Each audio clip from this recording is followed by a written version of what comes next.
Okay, so let's start. This is the meeting of the Solar and Battery Storage Moratorium Study Committee, and this is December 13th, 2022 at 5:30. And so we're going to start the meeting. I'm going to take this a little bit out of order tonight because we do have a couple of people here that are on our guest list. Oh, and before I start with that, since everybody's kind of scattered around, let me just say for the record that we have Tom Bott here tonight. We have, I can't. I'm Jen Bogart with us.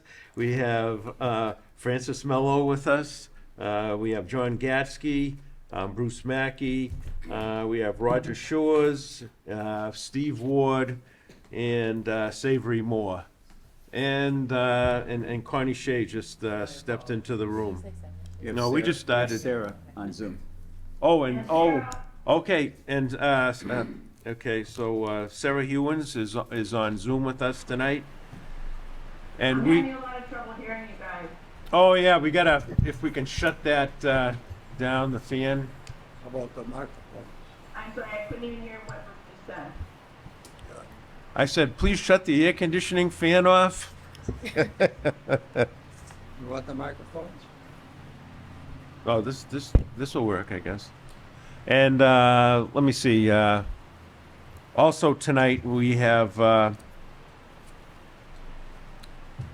Gary Flaherty, which is with us tonight, and hopefully later on Kevin Fogg will be with us too. So I think I'm just going to take this out of order tonight, and I know that the committee members may have, we had talked about this before to have our conservation agent come and talk, and maybe some of the committee members have questions for him. So if we could.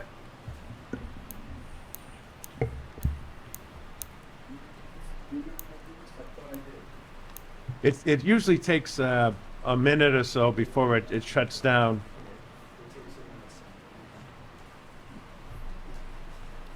See. Thank you. I guess we're going to have to speak right into the microphone for anybody to hear us. Good evening, everyone. Gary Flaherty, for the record, Carver Conservation Agent. I guess I'm here to answer any questions I guess anybody would have for me. I really don't have a presentation, so. Okay. I know that we had spoke to you, I think Jen and I had seen you in the hallway at one point in time, and you had I guess we started discussing about what happened with the solar field in South Carver off of Route 58. The Pine Gate? Yeah, and so we had the wood footing set into the bog, and so we had a discussion with that. I don't know if Jen, did you have any questions for Gary about any? I know.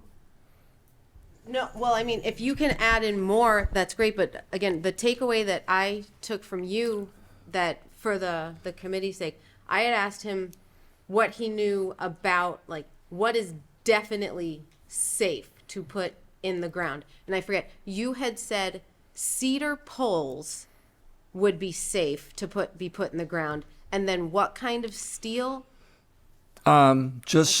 Any untreated steel, like without zinc, like so galvanized steel I wouldn't recommend, but just regular steel structure. I thought you used a special term. I forget what it was. Do you remember what it was? It was something steel. Sacrificial steel. So okay, That was that's what they were that's one of the things that the Pine Gate people were looking at. So what that does is they make the steel a certain thickness, so as it rusts, there's still enough steel left that it'll give them structural and integrity. So what happens is they oversize it, so when it rusts, the rust particles flake off, and you still have an I-beam or what have you left that can hold things up. Does that make sense? Yeah. And those would be like totally safe to put in the ground. Well, most of the iron back in the colonial times came from bogs, bog iron. There's a lot of iron in this area, as everyone probably knows if you have a well. So you're just putting, basically steel comes from iron, it's a derivative. So it's just, steel going back to, where it came from. So, yeah. Because where I was really trying to take a lot from this conversation, because part of our charge and I think our duty is to find out how can we improve the bylaw? What can we find out? So safety.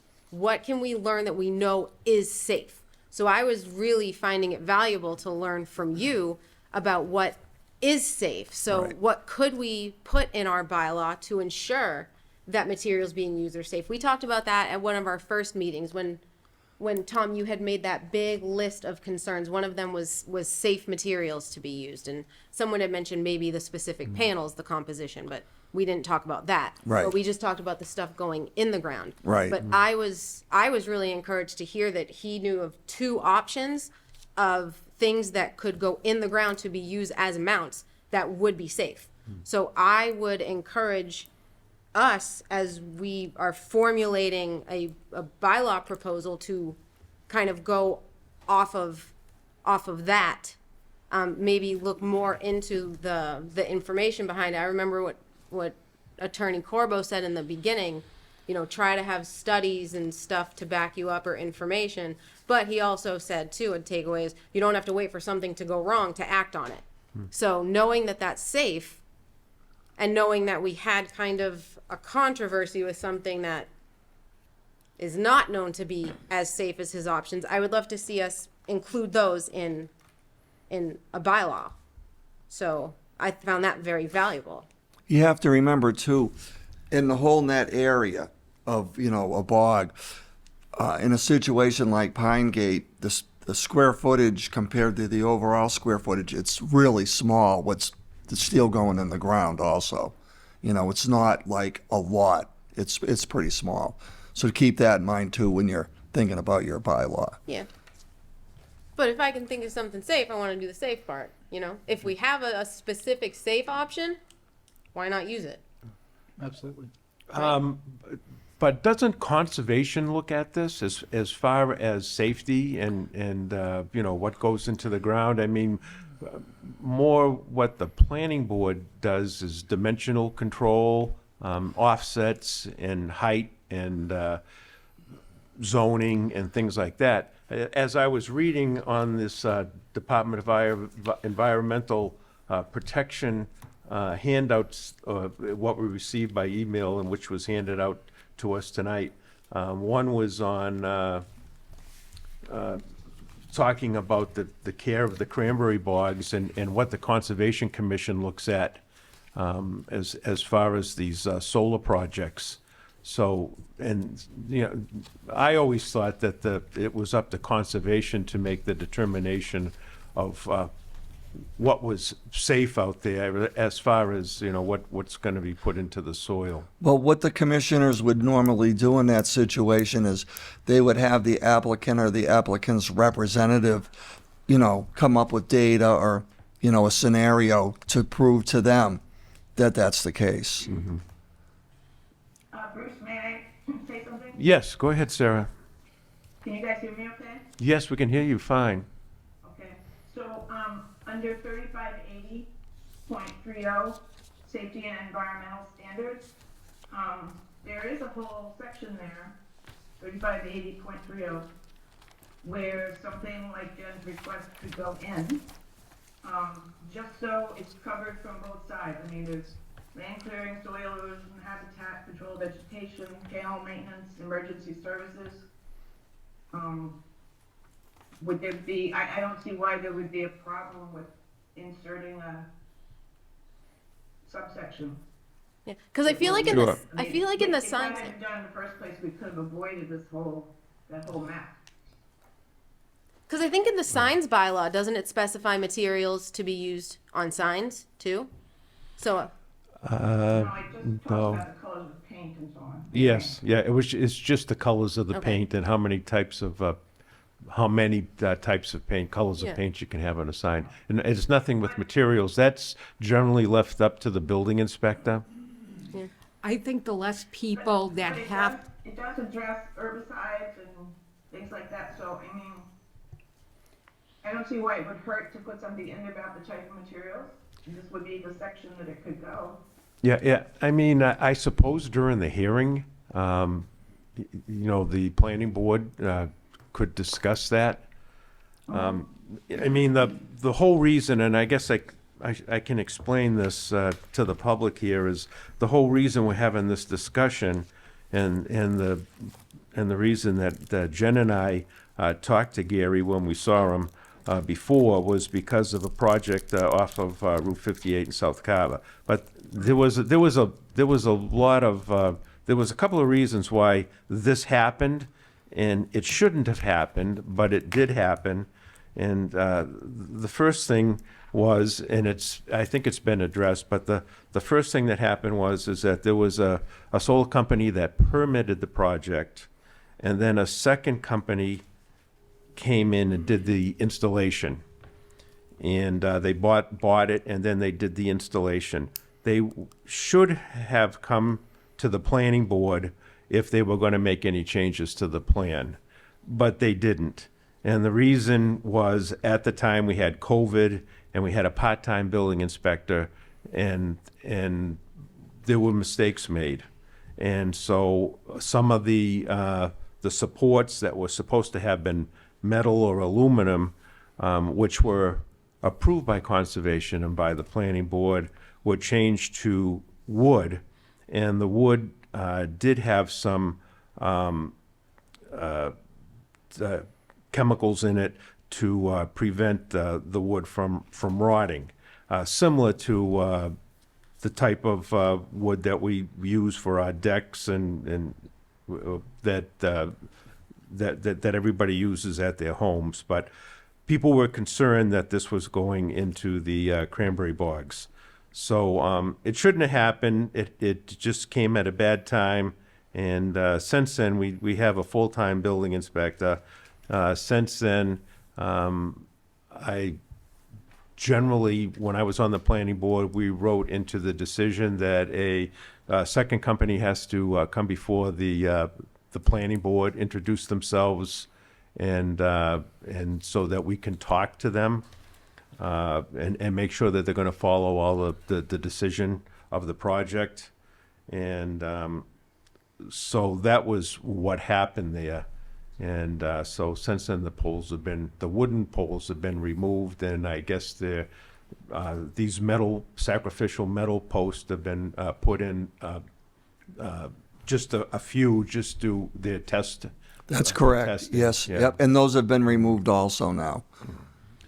So I think those things, as far as what's in the bylaws, we can look at that, but I know that changes have been made, at least in the decision part, whether it's written to the bylaw now, but so that at least that a company coming in and buying the project from a permitting solar company should come to the planning board and have a meeting with everybody just to make sure that they're going to obey the rules and regulations.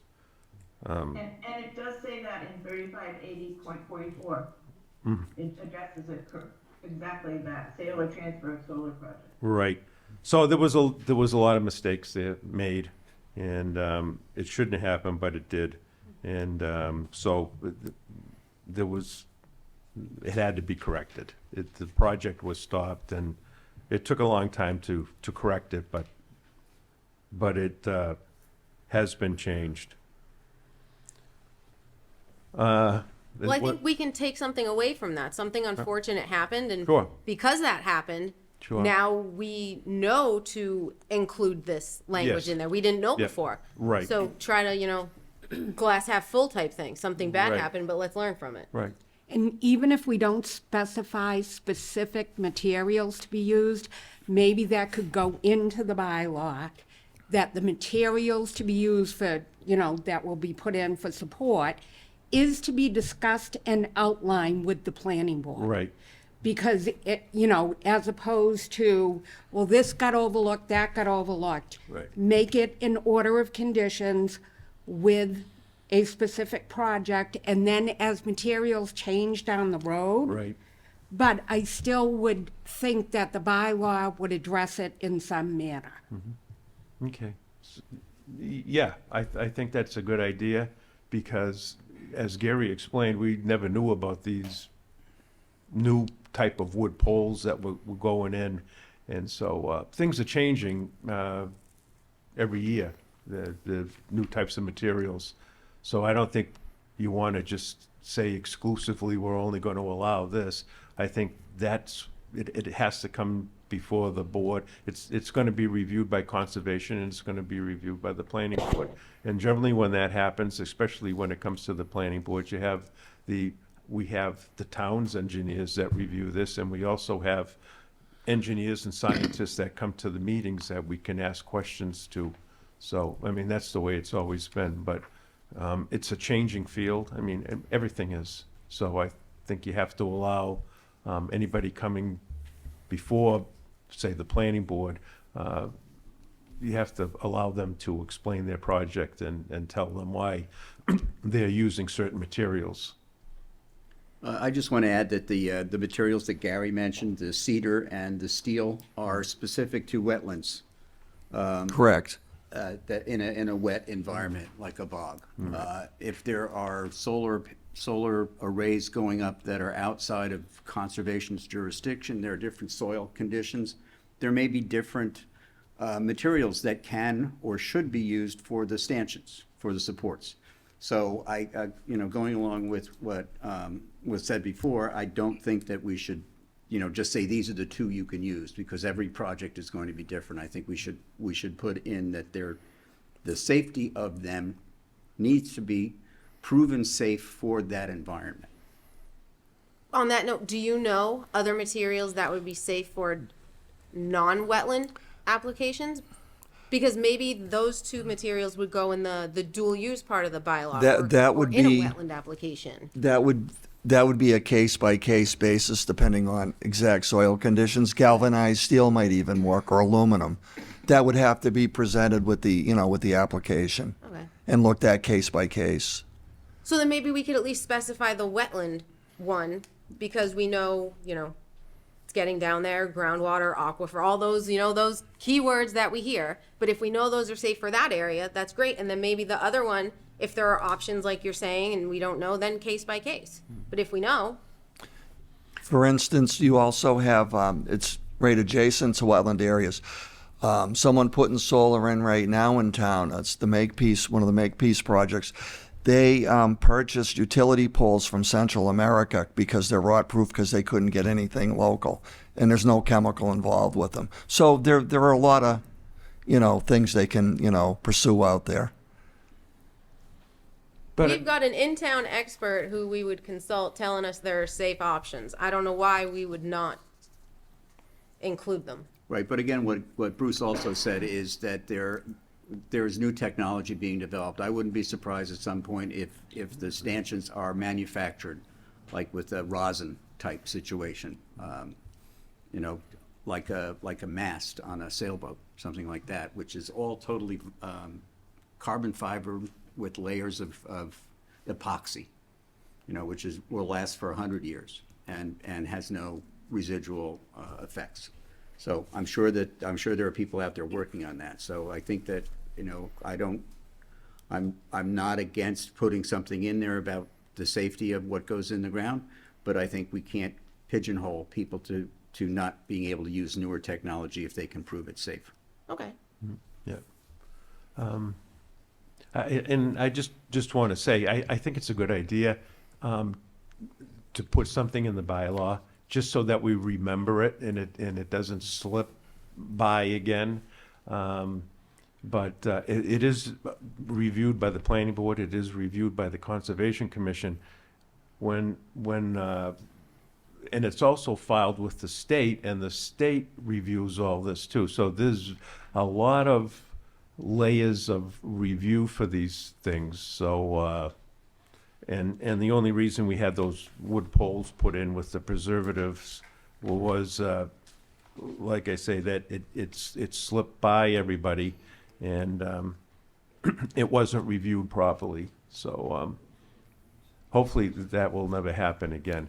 And then I must say that as different projects come into town, and I know when I was on the planning board,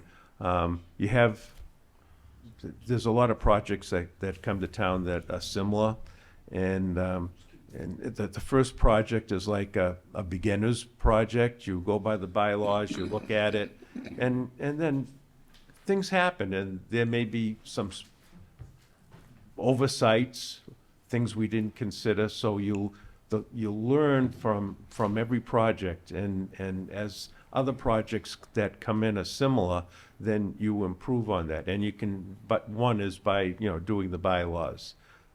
Another is, and it's always nice to have experienced people on the planning board that's been there a long time, that remember the mistakes from years ago, and know that you don't want to go down that path.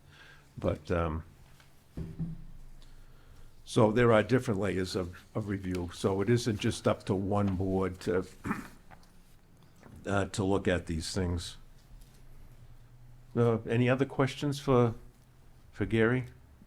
I just wanted to ask you, just to touch base on the couple of different DEP documents we provided to the board that I got to review. Okay. Not to kind of deep dive into them, but just kind of point out some of the information that we get from other groups such as DEP. Okay, well, one of them that Tom mentioned is the floating solar voltaic projects, frequently asked questions, and they bring up a lot of good points, like, which should come before both planning, like you folks have been saying, in conservation. Like, is it going to change the temperature of the water? Is shading going to hurt the crops? Is it going to hurt the indigenous plants that are in, say, a pond for cranberry use, for flooding and everything?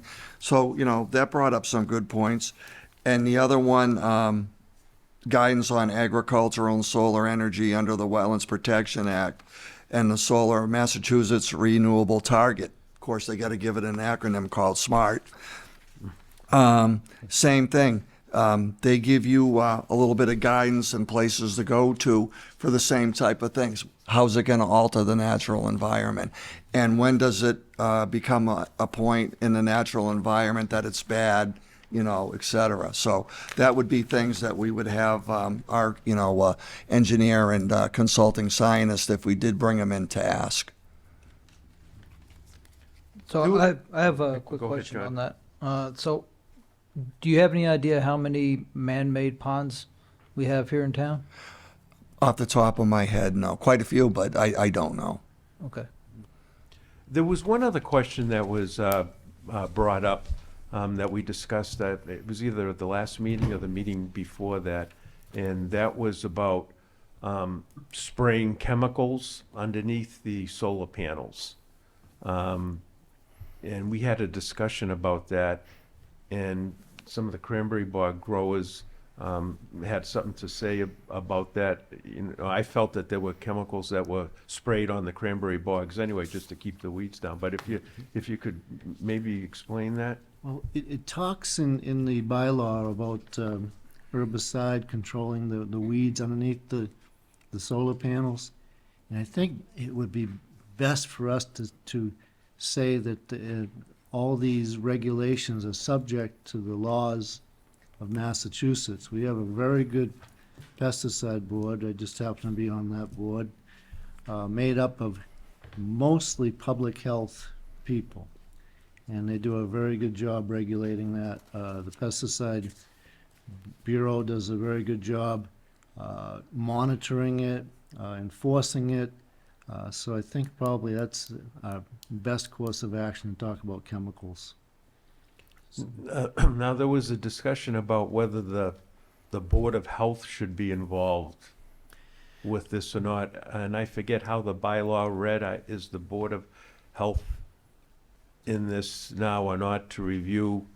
I mean, I had never Right. never discussed this at any of the planning board meetings that we had. I thought it was probably more of a conservation issue, maybe, or, Once again, it's regulated through the state. Yeah. And we have one enforcement group that I think that we can trust very highly. Once you start getting the Board of Health involved, the Conservation Commission, on a subject that's already well-regulated, it turns into a mess. You're trying to herd cats. So Steve, I'm sorry, I'm having trouble hearing you. What is the name of the state agency that regulates these applications, pesticides, herbicides? it's the Mass Pesticide Bureau, Sarah. Thank you. I also, Steve, I think that it could be an overload for the small departments that we have. Both of us do these reports every year, and they're quite extensive. So I'd be concerned about the overload, let's just say the Board of Health. And the other thing I'd be concerned about is the liability. There's certain chemicals that can be used, we're divided into zones, and there's certain chemicals that can be used in zone 1, that can't be used in zone 2. There's a lot of room for errors by somebody that isn't really experienced in this. And there are hundreds of reports that would have to be gone over. There's a lot of work for one person to review everything. And that's why I pushed back on it, Jen, the other meeting, about not going to the Board of Health with it. I wouldn't want to be on the Board of Health and have to do that, that's for sure. There's an awful lot to learn, a lot to learn. Tom? I'm going to snuggle up over here with Gary since we've got a limited number of mics. Nice to see you again, sir. So I did watch the tape of the last meeting and parroted some of the language that Savory had suggested. And as I go through this, and every time a suggestion comes up, I notes in about how that bylaw might be amended. So I have been making a running list as we've gone through things so far about those sort of things, including safe materials and including the language from it was discussed at the last meeting. Presently, it says the Agricultural Commission and the Board of Health are to approve all proposed herbicides, and I think that was the area of concern.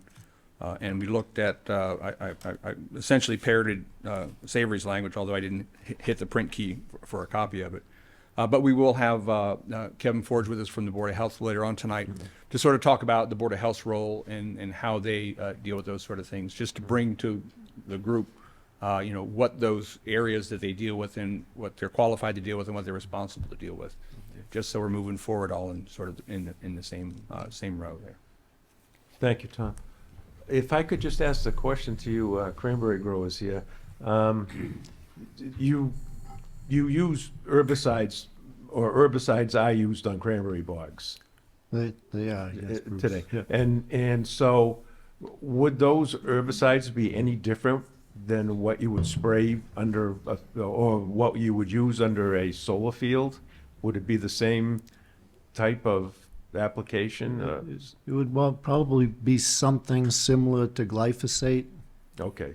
Yeah, and anytime someone applies a chemical on a property other than their own, they have to be licensed. So it's very well regulated for licensed applicators. So, and then both of you are familiar with solar fields, so when well, I guess it would probably be to the solar company that's applying for the permit, but they must have to file paperwork with some government agency, like the one that you're talking about what they are going to If they're a apply. if they're a licensed applicator, they have to file a report every May on all the materials that they use during the year.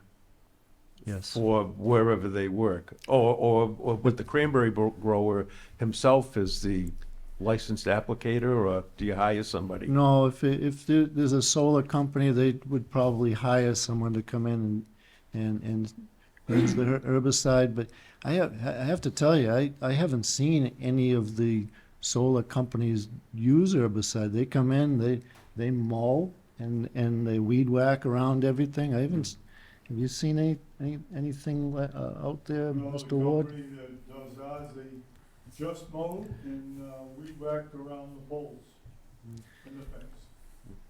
And once a year. Okay. As long as it's, I feel very comfortable, as long as it's regulated, which it is, through the Pesticide Bureau, it's well regulated. I agree. And that's the state pesticide bureau. It's Or through the federal. state, it's through the Department of Agricultural Resources. Department of Agricultural Resources is made up of about 120 employees, so they cover a lot of ground. Tom? We're gonna need a new carpet. So Steve, you had mentioned that you're on a board. Is that a local board for pesticides, or is that the? No, it's just the state board. That is the state Yeah, board. So yeah, that's this yeah. group, the EOA's Pesticide Bureau? Yeah, the Mass Department of Agricultural Resources. I have DOA, but Department of Yeah. Agriculture. Yeah. Yeah, it falls under, Yeah. UA too, yeah. Okay, just So the board, clarification. and the board they're all appointed by the governor, so it's a very strict program. Thank you. All right, so we'll look at that. And any other questions by board members? Or committee members, I should say. Anyth- If it's all right, and it's probably not in your wheelhouse, but the Department of Energy Resources says significant tree cutting is problematic because of the important water management, cooling, and climate benefits trees provide. At what point does cutting down trees become an issue or significant in that capacity?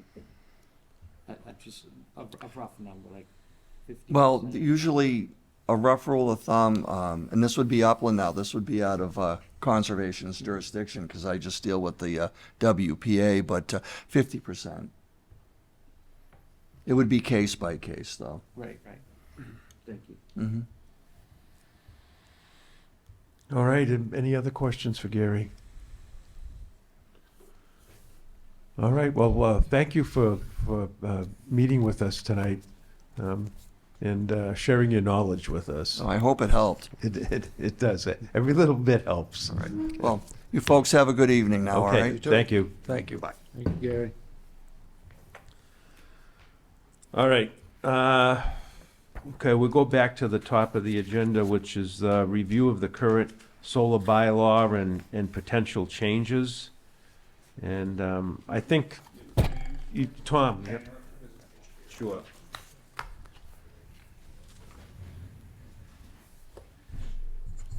So one of the things I wanted to get from the group tonight, it's the second item, but I just want to make sure we save time for that. Okay. Because I would love an official vote from the committee to put these placeholder articles to amend both solar and battery storage. So Okay. before we get too far, away from that, I just want to make sure we get to that this evening. We can do it right now, then let's go to that. So we'll go down to number 2, which is, and I think Tom's going to explain to us what he has for us. Place a holder for the articles for the solar and battery storage zoning bylaw amendments due 12/23/22. So, we started talking.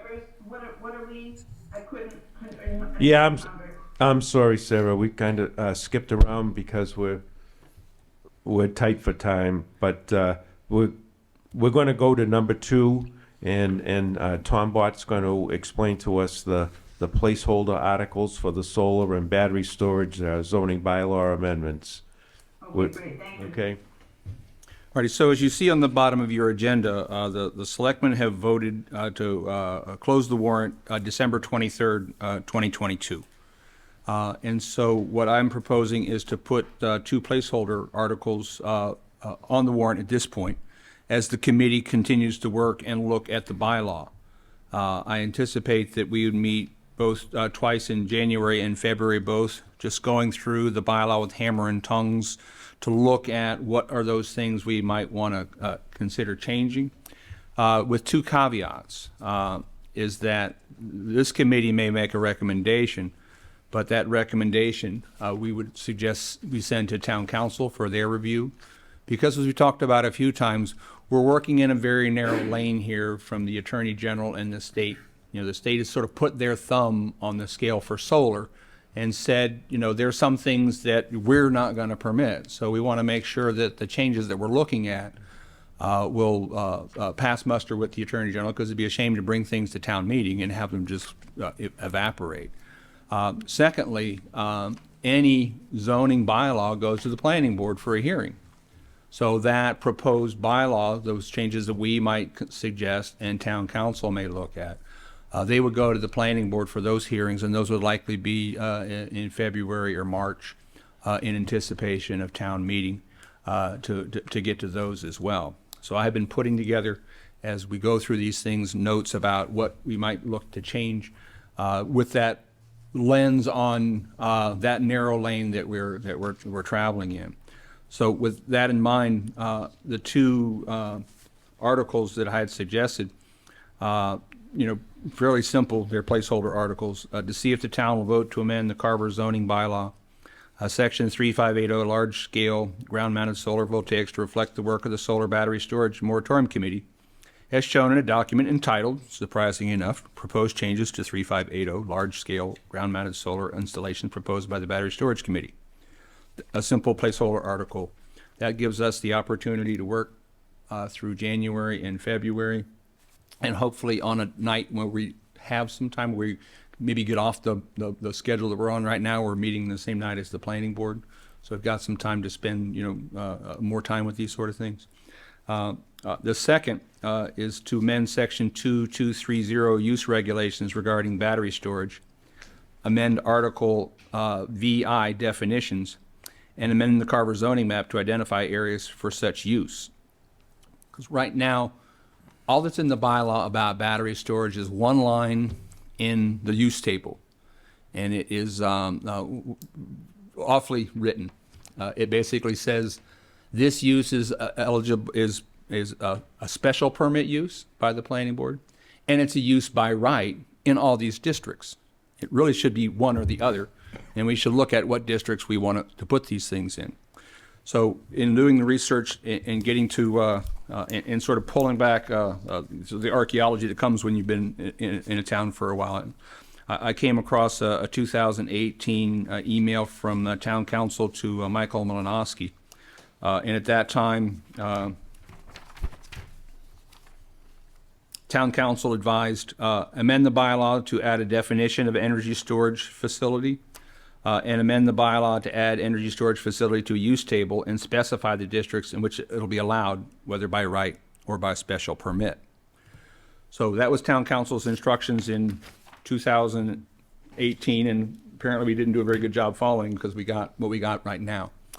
The conversations we've had, and I'm going to dig down a bit deeper with Eversource, is as far as battery storage goes, we know that they have to be located near a substation. And there's only one substation in Carver. So there's likely not another spot where one of these things might come to pass. But at the same time as Eversource is looking at their infrastructure, I'd kind of like to lean in and see if they're perhaps proposing potential for another substation in Carver. So we have some idea. Like I said, what we have right now is likely a one-off. When I was in Falmouth, we had a conversation with a company looking at something very similar for battery storage, and it was specific to a site near a substation. The trouble was somebody owned the land and wasn't willing to sell it to these folks for a price that they would pay for it, so they went away. So the placeholder is to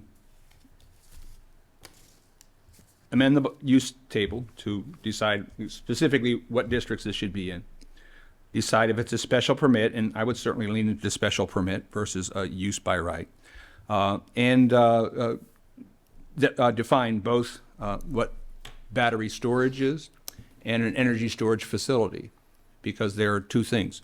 One is exclusively for solar, or one is exclusively for energy storage, and the second component for battery storage is for solar. And just about every solar operation that comes along these days is going to have a battery storage component to it. That is just where the technology has gone to as batteries have improved and to get better yields out of these things. So we need to identify, battery storage as a component of solar and define it. So we would look at those definitions, adding those definitions, amending the table, and then identifying the places it would be. And that would be the work we'd be doing in January and February. So if it's possible to get a motion and a vote, we haven't motioned or voted anything because we've just been chatting about things, but the time is now for us to have something in. And by the way, we'll be talking about this exact same thing in about an hour at the planning board meeting about amendments to the for town meeting. I'm sorry, a motion and a vote to put a placeholder for 2 articles, is that what you just said? That's correct. That's correct, yeah. Okay, thank you. Does that include a battery storage bylaw? Or which I expect would be separate from the solar bylaw as? Yeah, town council's recommendation was amend the bylaw to add a definition, amend the bylaw to add energy storage facility to the use table and specify the districts in which it will be allowed as a right or by special permit. To what extent do we need a bylaw exclusively for battery storage? We can certainly look into that. One of the things that in the meetings that I was watching here, we talked about looking for other models and things like that. So I've been leaning into Medway's bylaw. Medway is doing a similar sort of work right now. They're better funded than we are, and they have smarter people working on it as staff goes. Their town planner is actually an attorney, one who's represented towns and states before. She decided to become a town planner, so she's very capable, knows her stuff, Barbara Sanandri. So I'm looking to see what the folks in Medway are doing, because oftentimes we're not creating something out of whole cloth. We're looking for other models from other places and see how they apply here. So if you haven't been to Medway's website, that's where I've been looking at things and taking a look to see what sort of things that they put together as potential for use here. Because the Cape Cod Commission has a draft model bylaw that seems fairly reasonable, but it's handed out to us. Yep. That would be a good technique to work out. Now, is the Cape Cod's model bylaw for solar or for batteries? They have one for each battery energy storage systems, and Likely I sent that to you, so I'm, you did. okay. It's page 15 of it. Bless you. Probably in the last 25 pages. I see this. Will do. Tom, is Medway the first town to take this on? I don't know that they're the first. In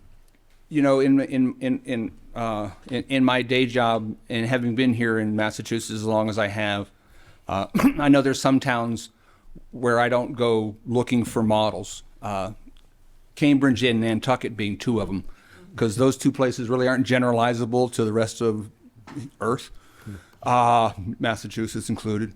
And there's some towns where you go, oh, these folks have a bylaw, but I sort of know that town and who worked there, and I don't borrow from them because I'd appreciate somebody else's stuff.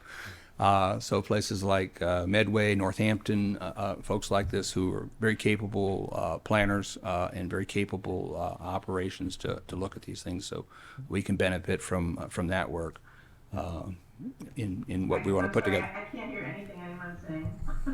Sorry, Sarah. So we're talking about towns that you might want to borrow bylaw information from. And I heard Medway and the Cape Cod Commission. Correct. You've captured it all. Can I jump in there? Sure, go ahead. Medway is doing amazing work. Let me just read this from their web. I actually found this weeks ago.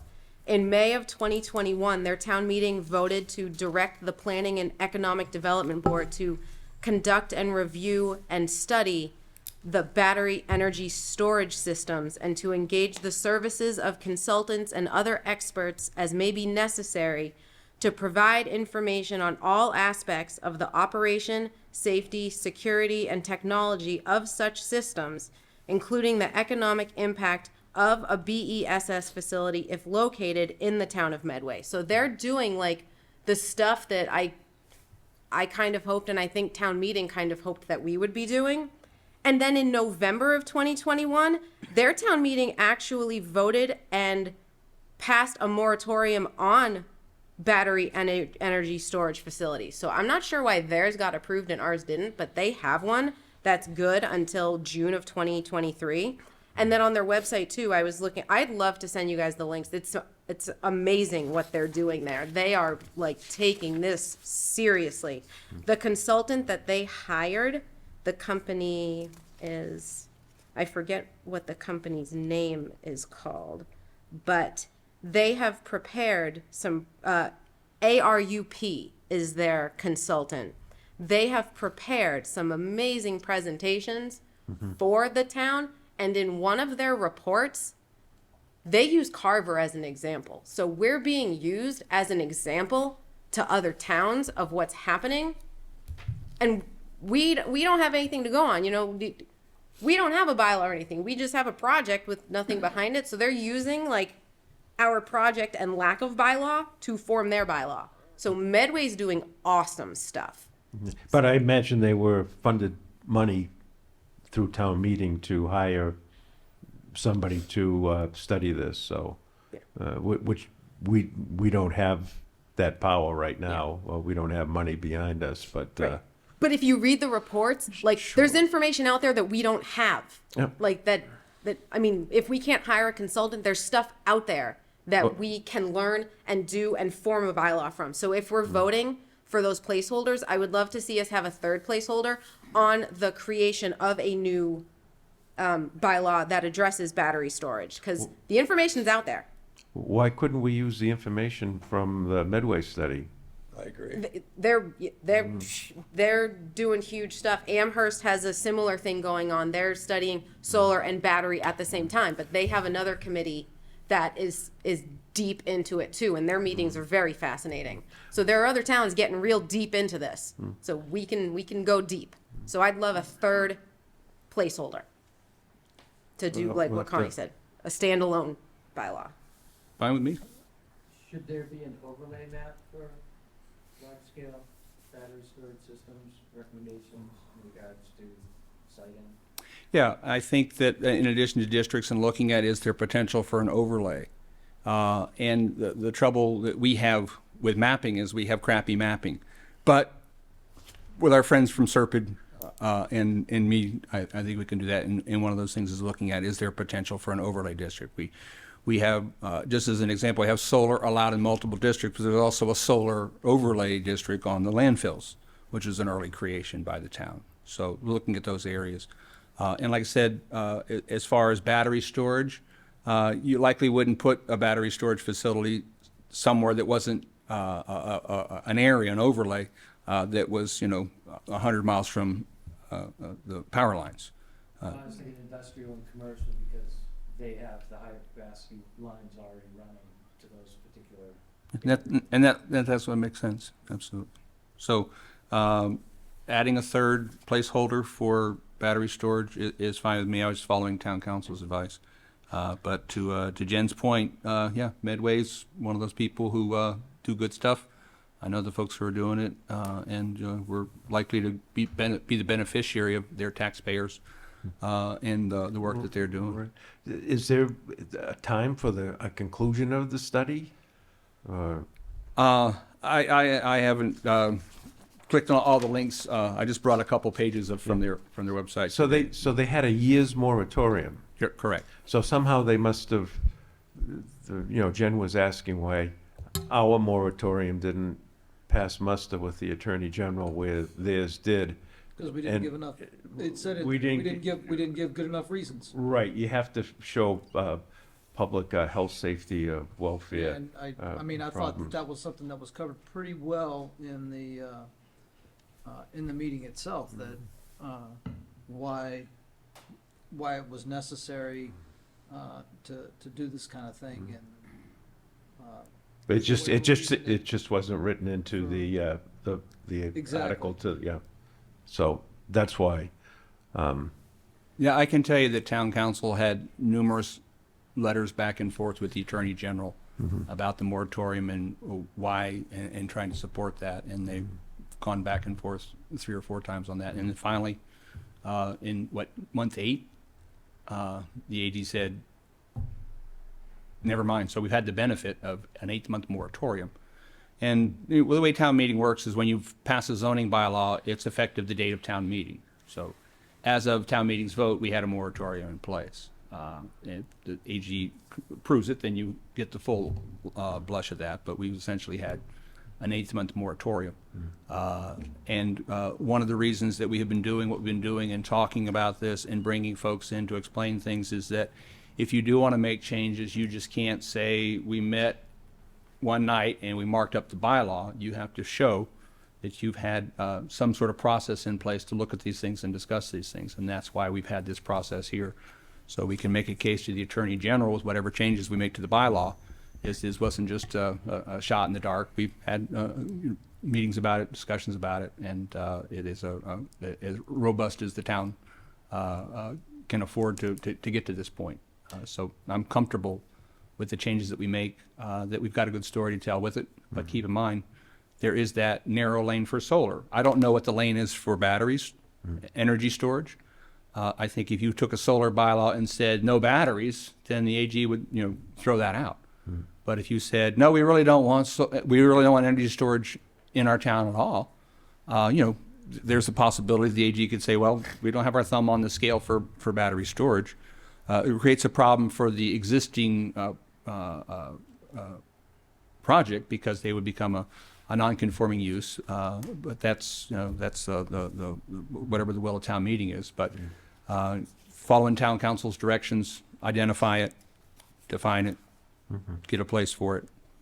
And if we want to place a third bylaw in, to the extent that we are able to put something together for an entire bylaw for energy storage, we'll see how much time and how much coffee we got to get to that point. But you would have to appropriate money for that, right? To bring in somebody to do the study? No, I would, like I said, I would steal, I would, Contributions on expenses. Yep. I having worked on the Cape for a few years, I'm pretty familiar with the Cape Cod Commission. Yeah. So we've got models out there. Yes, which have already been done, and we don't, people of Carver don't have to pay for. Yeah. We can follow those studies. So if the group wants to create, a third placeholder, why not? It's a placeholder. No, okay. So are you looking for a motion for at least 2 placeholders? And maybe a third. Okay, I'll make a motion that we have a placeholder for solar and 1 for batteries. And if someone wants to have a third one, that's fine.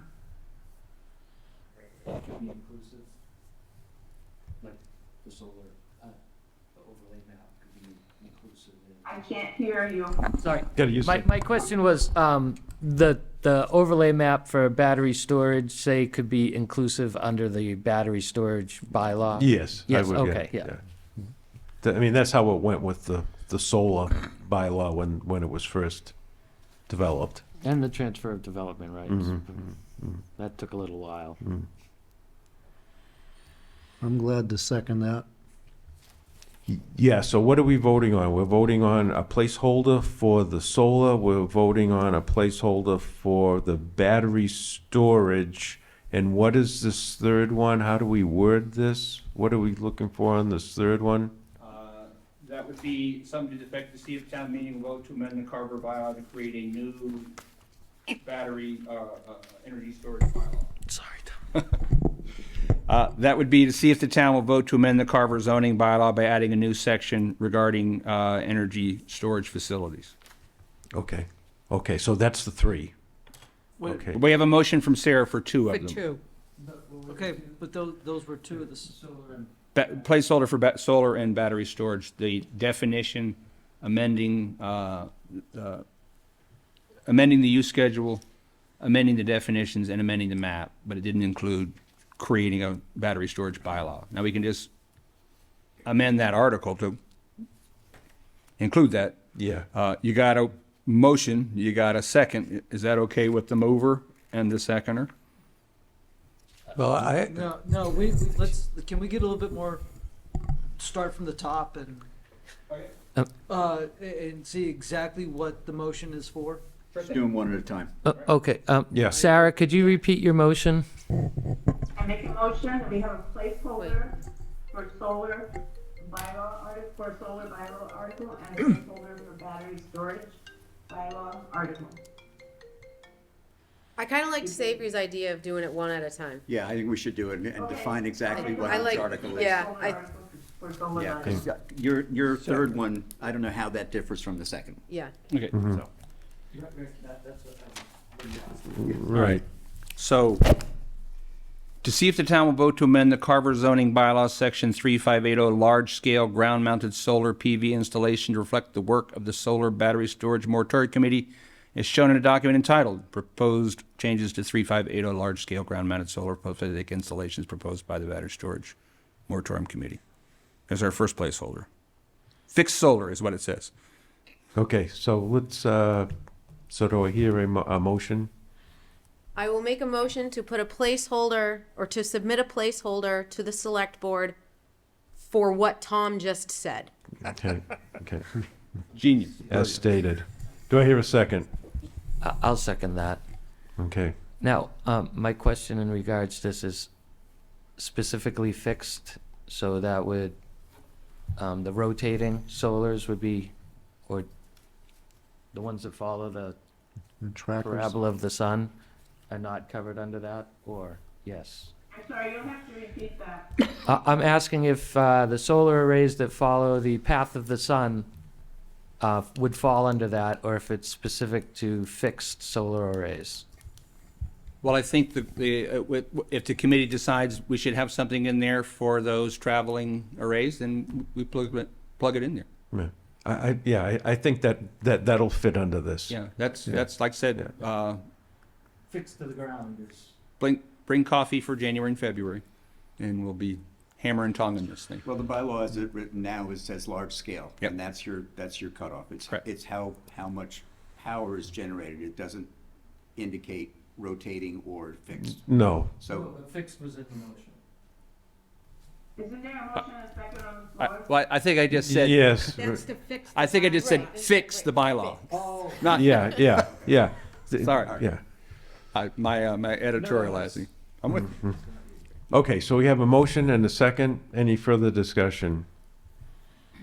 Seeing none, those in favor, please say aye. Aye. Aye. Opposed? Okay, so that's unanimous.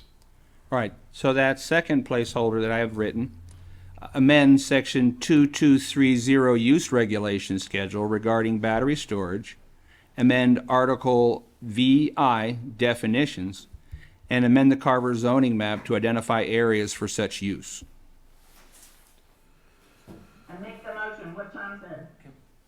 Can we add a battery or battery storage bylaw into that? Yes. And make it all inclusive? My question to that is, what if we don't get a bylaw together before town meeting? Then you just remove the placeholder. It's just a placeholder. You can tell the select board, my bad, I Yeah. rescind it. This Including, is just to get it on there, because if it's not on there by the 23rd, Yep. then it's too late. But if you put it on there and you don't have something, you can say, we didn't get it done.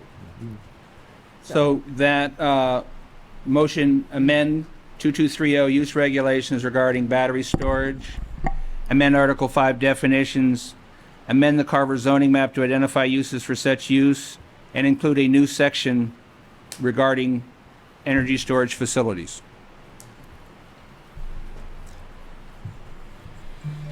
Okay, so, I- need a motion. I'll make that motion. Okay, so Mr. Shea made the motion. Do I hear a second? Yeah, I'll second. Okay, Mr. Ward, second.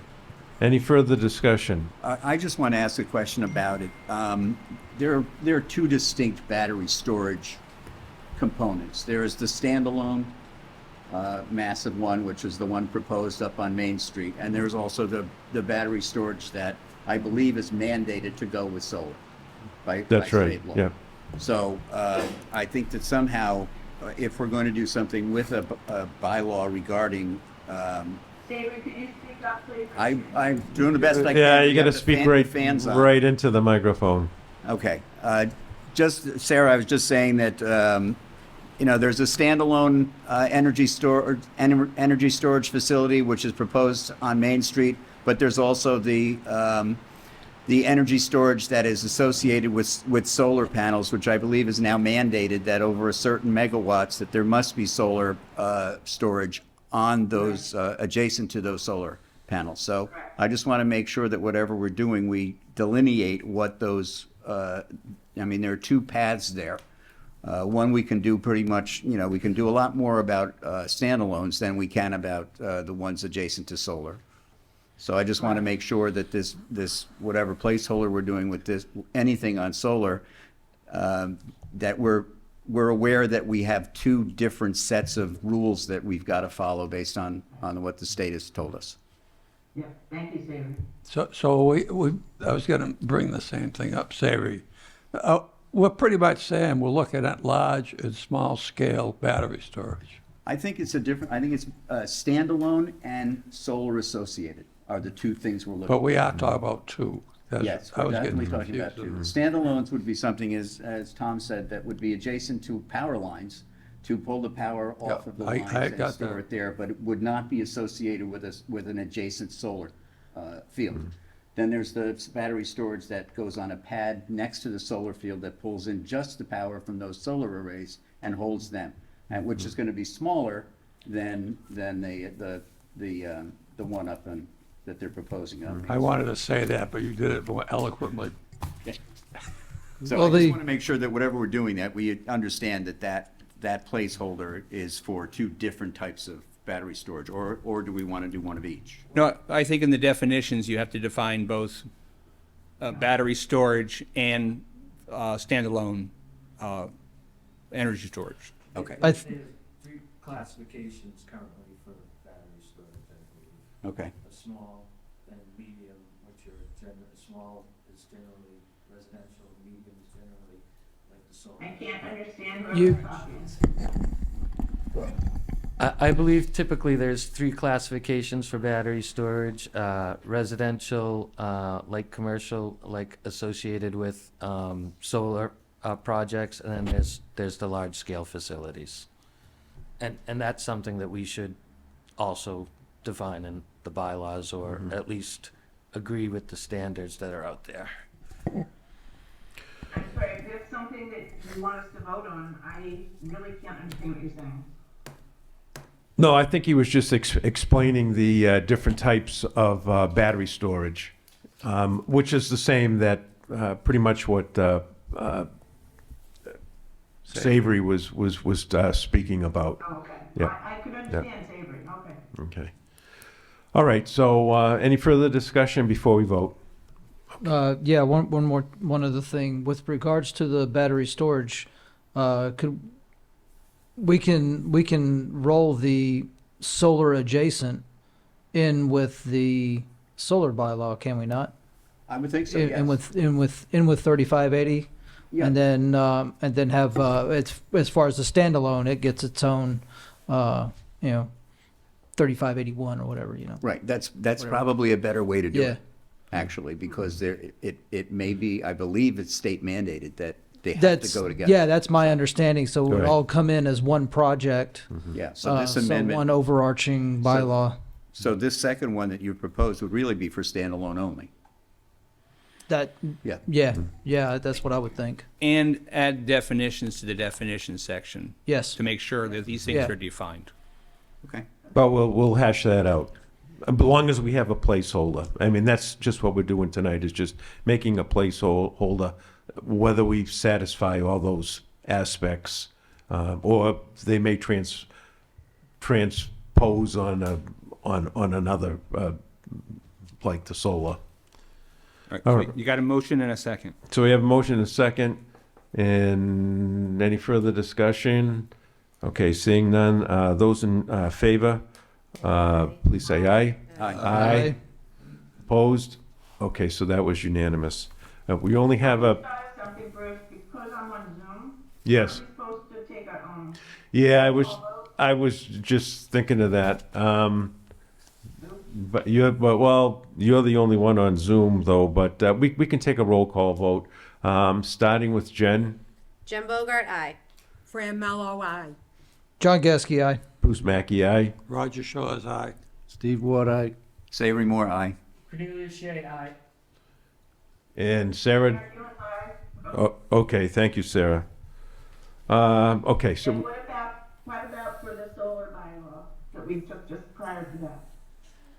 Do it again? we can do it again. For the solar bylaw, we'll just do a It was roll call unanimous, vote. but shouldn't that be, Yeah, we can do that. So, the vote for the solar bylaw, just to satisfy the requirements for a Zoom meeting, we start with Jen. Jen Bogart, aye. Fran Mello, aye. John Gasky, aye. Bruce Mackey, aye. Roger Shaw's aye. Steve Ward, aye. Savory Moore, aye. Cornelius Shea, aye. All right, Eric, you and I? oh, and Sarah, yeah. Okay, we only have, like 5 or 10 minutes left before the planning board, it's gotta get together and get all their materials. I got Ready. 18 on my clock. Okay, 18. And I just see that our health agent, Kevin Forg, just came in, and so let's speak to him next. If you could, we'll put you in the hot seat right there, Kevin. Thank you. No, I think the reason we asked Kevin to stop by tonight was we were having the discussion on the pesticides, and as we were talking about, we were talking with Mr. Ward and Mr. Shores, what their experiences are, and Mr. Ward belongs to the Cranberry Association, and he made some suggestions about the bylaw, and I guess in that bylaw it mentioned that the Board of Health overlooked the pesticide application, or be one of the boards to look over the pesticide application that go underneath the solar fields. So we had a discussion about that, and I was just wondering, how has this been handled in the past, and how do you feel about how it should be handled in the future, since we can, change the bylaws if we need to. Oh, speaking on behalf of the Board of Health, the Board of Health does not do any of the licensing, if you will, for any of the applications. They're not involved with any of the applications that pesticides and herbicides that are done through the cranberry industry. So I understand that we were one of the Board of Health was listed as one of the entities, if you will, that were to oversee these things. Since we don't feel that we're qualified to do that, it should go back to the licensing boards. And if there are any issues, it should go back to the licensing boards. So the Board of Health really doesn't want to have anything to do with that. In my opinion, I'd like to take that responsibility away from you, because that's a huge responsibility. Absolutely. Mm-hmm. Does any of the committee members have any questions? Can I just add one thing? Sure. I do have an upcoming meeting with the Board of Health this coming Tuesday. I will run that by them. I'm speaking on their behalf right now, but I just want to make sure that they also feel the same way. Okay. I'm sure they will. And then, yeah, you'll get in touch with Tom and Yep. tell us what your decision is, Tom Okay. or me. Yep. All right. Right. All right, I'd Okay. like to keep you here for a lot longer, but anybody else have anything else that they want to talk to Kevin about? Kevin, do you have any concerns about solar that we may be missing? No, I don't. Yeah, that's something, well, you're associated with the Board of Health, so you don't really look at that. That's just more of a Conservation Commission and the state entities that work with the Conservation Commission, and then the Planning Board that really look at these solar projects. Right. So Yeah. you don't, other than the Board of Health being listed as one of the people to look at the pesticides, you really don't have much to do with the solar. No, we don't. You don't review the applications No. or anything? No. All right. So you plead innocent. Yes, I do. My man. All right, well, thank you very All right. much for Thank you. being with us tonight. No problem. I know that you've been busy all night, so, but I do appreciate you coming All right. up, Thank you. talking to us. Good night. All right, I don't know if we have time, yeah, Tom? Yeah, can we just talk about meetings in January? Yes, I think that's what I was gonna suggest, yeah. So at the bottom of your agenda, I had noted next tentative meeting, January 3rd or January 10th. January 10th is a scheduled planning board meeting. And January 3rd is the date everybody wakes up after they had New Year's Eve. So we're off that Monday, so it's a Tuesday, January 3rd, and if folks are available, it might be a great way to kick off our new year by having a discussion where nobody's kind of leaning in on our room to say, can you move it along here? Not that Connie's ever said that to me from the planning board about moving this group along. So what's the flavor of the group to maybe have those two meetings, perhaps January 3rd and January 17th? So we're off, actually the 17th doesn't actually work, but January 3rd, we can certainly schedule that and figure out our second meeting date in January as we get to that. Okay. How do folks feel about? Sarah, do you anticipate us having a select board meeting that day? I don't think we've talked about it. On the 3rd, Yeah, I don't, we usually meet the 1st and 3rd, so Yeah. obviously I would prefer the 2nd or 4th. yeah. Select board and planning board are opposite, so I know. every Tuesday is tough. And we tend to start ours between 5 and 6. Could we meet on a Monday? Yeah, is there another day of the week that works for folks? Sorry? Pretty much any day works with me. I can't do Mondays. Can't do Monday. How about a Wednesday? How about a second Wednesday, like the 11th?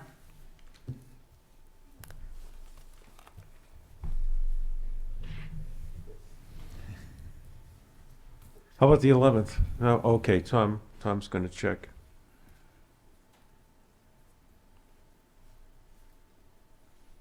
Provided the department head meeting doesn't run from 10 a.m. till 8 p.m. Yeah. January 11th is fine. And what time? What do you wanna do, 5:30? We've been starting at 5:30. If we think we're gonna be here later, do we wanna start at 6 and let people have a snack before they come here?